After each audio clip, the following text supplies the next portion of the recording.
Hello दोस्तों, नमस्कार। मैं आप लोगों के बीच बहुत ही प्यारा एक माता जी का गीत लेकर आई हूँ, देवी गीत। आप लोग फुल वॉच करके सुनिएगा।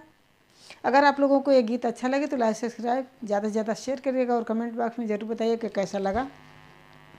निबिया की डारी मैया डारेली झूलुआ हो कि झूली झूली ना, हो कि झूली झूली ना। माई मोरी गावेली गीतिया हो कि झूली झूली ना। माई मोरी गावेली गीतिया हो कि झूली झूली ना।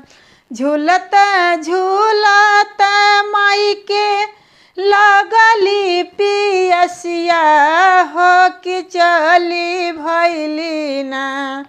झूलत झूलत माई के लगली पियसिया हो कि चली भैली ना।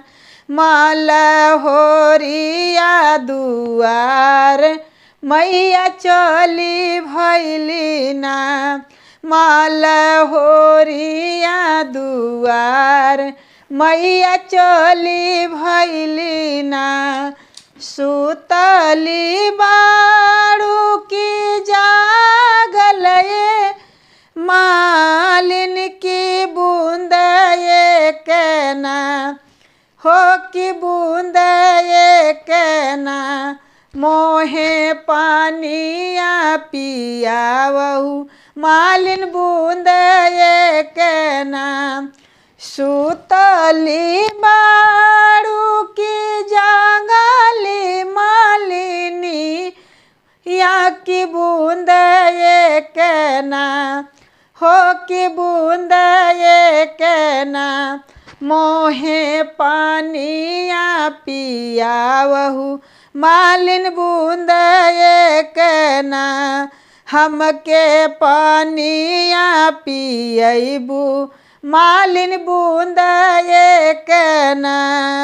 कैसे की पानिया पियाई ऐसी तली मैया मोरे गोदेना। कैसे की पानिया पियाई ऐसी तली मैया मोरे गोदेना हो कि मोरे गोदेना। बाण बलक नदान हो कि मोरे गोदेना। बाण बलक नदान हो कि मोरे गोदेना। बालक सूता मालिन सोने के खटोल वाकी बूंद ये कहना हो कि बूंद ये कहना। मोहे पानिया पिया वहू मालिन बूंद ये कहना। मोहे पानिया पिया वहू मालिन बूंद ये कहना। मोहे पानिया पिया वहू मालिन बूंद ये कहना। बलक सूतवली मालिन सोने के खटोलवा की बूंद ये कहना हो कि बूंद ये कहना।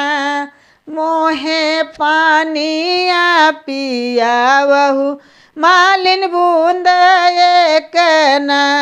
माई के पानिया पियवली हो कि बूंद ये कहना। माई के पानिया पियवली हो कि बूंद ये कहना। जैसे जैसे मालिनी हमें जुड़वलू हो कि वैसे वैसे ना। जैसे जैसे मालिनी हमें जुड़वलू कि वैसे वैसे ना। तो हर बोल के जुड़ाए मालिन वैसे ना तो हर बोल के जुड़ाए मालिन वैसे ना तो हर बोल के जुड़ाए मालिन वैसे ना। धन्यवाद।